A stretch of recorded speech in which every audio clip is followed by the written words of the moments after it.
Can you hear me? Hello, hello, hello, hello. It's, I woke to a beautiful day. Let's just talk about that. It's fucking beautiful out. Anyway,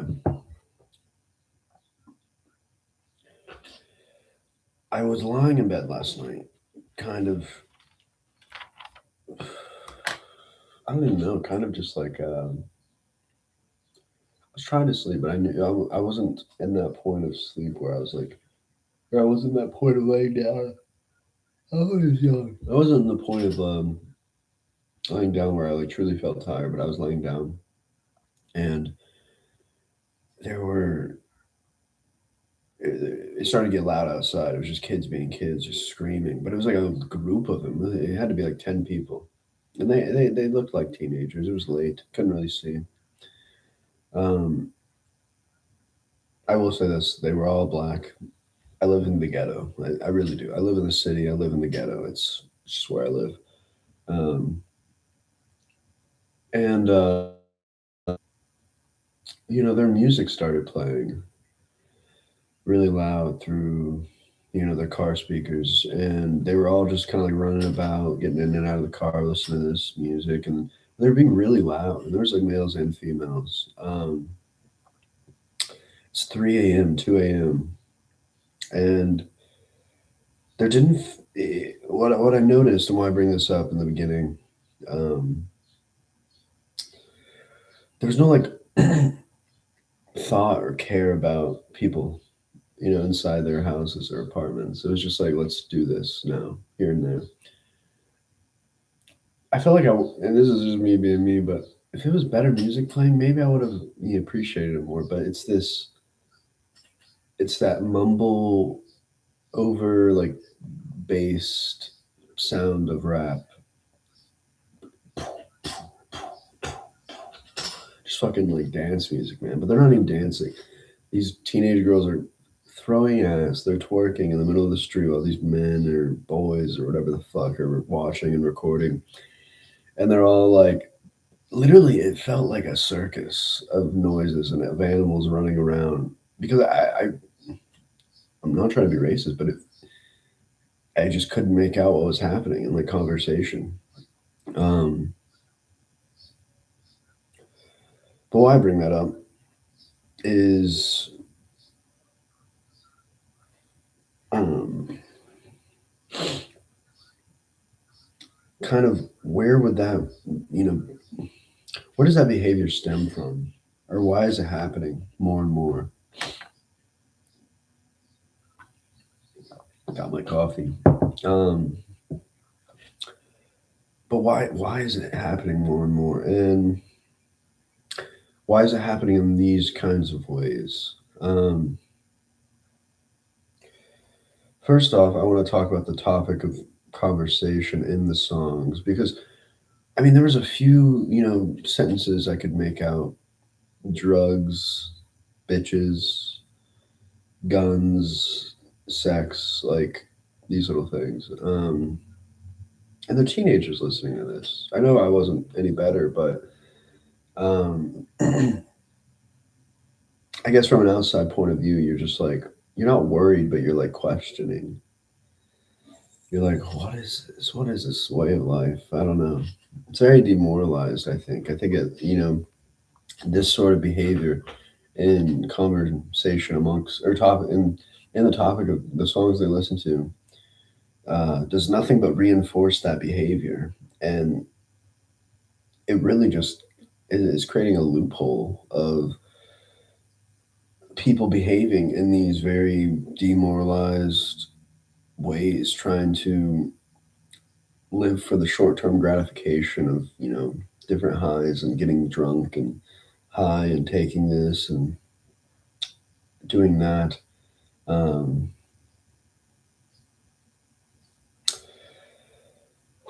but why I bring it up, it was a thought that occurred kind of last night. I should have wrote when I had this thought because I didn't write it down, but it was along the lines of something I like to do is study history. You have to study history You have to study like different points throughout history to kind of make sense of, your own life and times, to kind of put the whole picture together.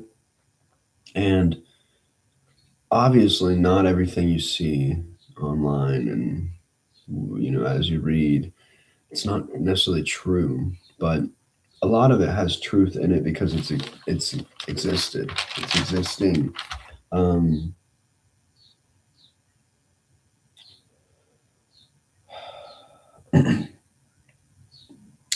but it's clear to me that in any sort of governized or systemized way, I think governized is a word. It sounds like a word, but I could be saying it wrong. But in any sort of like systematic way of living, or any sort of religious cult or groupings of people throughout history, were sadly in control of a lot of these governments and countries. And I'm talking about ritual magic, occult magic, also, leaning into religion and different forms of it in that way.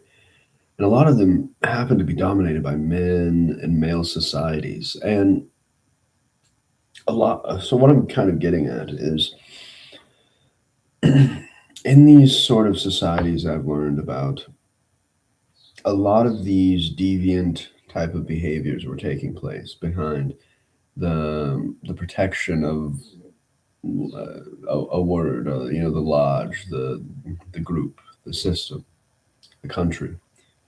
So there came first a label before, the true actions behind the label. Um, but if you really get into like reading some of the magical texts of the times and who was involved in these things, I don't even know what it's done to my mind. It's like, really? Is it all like this connected through, symbolism and magic and religion and spirituality? And I had to go back and try to like really put myself in these people's shoes because I think what's happening to us now is that we have no ability, or there really is no ability to think outside the lines of technology and electric communication because it's all we fucking know. And these are the first generations that are going to just know this, know the electrical world. I was lucky enough to kind of have a bit of a balance in a childhood. Um, and I'm lucky enough to kind of build my perspective in my way, right? Um, but I don't think a lot of these other people are very lucky to just live in the momentum of these electric communications. Now, compare the electric communication, the screen, the iPhone, the PC, the laptop. Compare that to a magical text, a book, a manuscript, a Bible, scroll, and think for yourself amongst what would you do or how would you perceive your world if your imagination was confined to just writing and words and painting and artistic expression. Um, you would first, in my opinion, the book or the Bible or the scroll or the manuscript in those times would have to be a set in stone thing. And there would have to be group meetings to kind of like reinforce the ideas, reinforce the behaviors. And there would be a much more community or tribal aspect to kind of these groups. And we see them throughout history in different forms all the time. And they're still here today, to this day. They're just, less violent. able to hide behind some money, um, able to hide behind the screen and use the screen as a wall, as a sort of protective filter. Um, a thought that occurred last night is how we have this kind of this this right and wrong kind of battle, I would say, for our kind of culture and our world at this point. You know what? And how do I say this? Like, I kind of lost my thought right there. I did. I literally lost my train of thought. Hold on, it'll come back to me. Um, let's see if I can just read something. I wrote this maybe a couple days ago or yesterday. It just struck a chord in me. I write, writing is not war. No physical death occurs. But amongst the right words, your identity can die and you can awaken into a new perception. And sometimes you might find dead and living souls. And I remember my thought. So, anyway, my thought before was along the lines of now we have this sort of battle between right and wrong, left and right, good and evil. And it's very common amongst a lot of political topics, news networks, journalist networks, historians, and it's also along the lines of just observing the youth and youthful behavior and very um, not mundane behavior, but the normal behavior amongst society. If you really just take a look at it, it's different. And it's documented. It's very, it's not very different, but it's documented differently. And now we have abilities to kind of impact these situations differently. So my thought was, we all use electronics and technology, right, to get that fix of whatever we're looking for. Left, right, good, evil, entertainment, information, comfort, contentment. We're all doing that. But it distributes, the screen itself distributes every point of view dependent upon the intention and the current you have. Your point of view can be isolated to what your opinion is, but it distributes it all. If you kind of type in the right words or interact with the screen in the right way, you might find Trump or Kamala Harris to be your figure of your news feeds. You might find sports to be the figure. You might find yada yada yada, etc. Why that bothers me is like there's only companies at the top controlling these networks and these access points, distributing both sides of it, all sides of it, all sides of the conversational war, all sides of the demoralization, all sides of reawakening ourselves to religion and spirituality and magic and shamanism. It's all happening at once, at your fingertips. And it's hard to have a fixed point of view when everything's happening at once.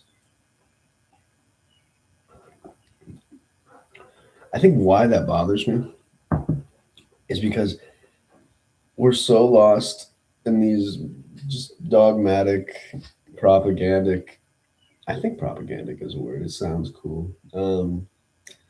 We're lost in it. We're lost in these wars that are not wars. As I was writing, they're not wars, but amongst the right words, your identity can die and you can awaken into a new perception.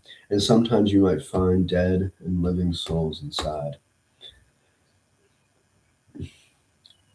We're all mentally capable of shifting. and changing our perception through these devices. But I think what's more convenient in the way it's set up right now is we are getting distributed our very own minds back to us, and it's creating these very egotistical main character kind of people. And I was in the heart of it. Don't think I'm excluding myself from these behaviors. It's because I've had to go through these same things, same as you, and I'm still going through it. I'm working my way through these ideas and kind of my understanding of what's kind of happening. Um, but it, it really bothers me when one thing is distributing it all. One thing is kind of controlling the narrative um, in all ways, but in one way. I feel like I've wrote that. I wrote something. I want to find that. I was. I'm kind of in the midst of reading Dune. Um, Dune is really good. If you haven't read Dune or watched any of the Dune movies, I think you should because I think it can help teach some things. I hope I can find this fast because I wrote this in the context of Dune, but also I was just kind of like playing with words and playing with the ideas and the symbolism behind Dune to kind of exaggerate some metaphor as a writer would. Um, where is it? I don't know how long ago I wrote it.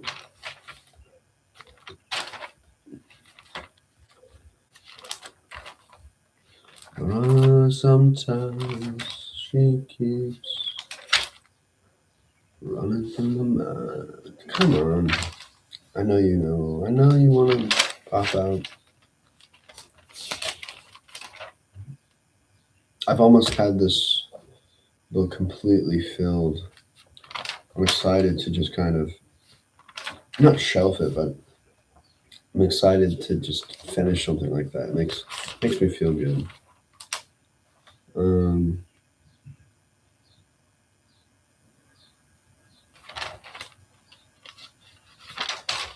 I want to find this so bad.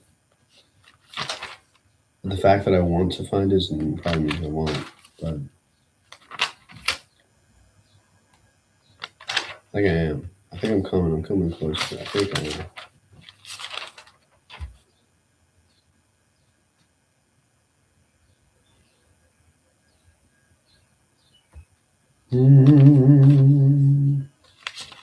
Back on through to the other side. I guess I did write this forever ago. I mean, I go through states of just like writing and non-writing and writing and non-writing, and I wouldn't say writing's easy or for everybody, but it definitely helps like not revolutionize anything in your mind. It opens new pathways.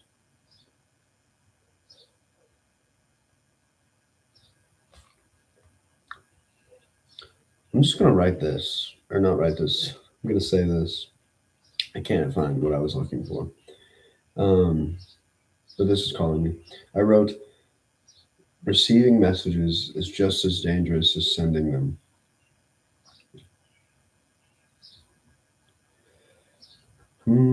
I think I've hit a lot of topics amongst these lives, but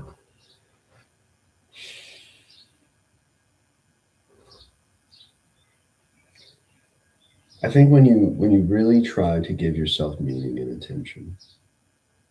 intention, the integrity of what and who you're talking to, who you're interacting with matters most because it is a vibrational frequency that we all operate on. And forcing ourselves to exist around people who do not pick up what we are putting down, and vice versa, is never healthy. It really isn't. And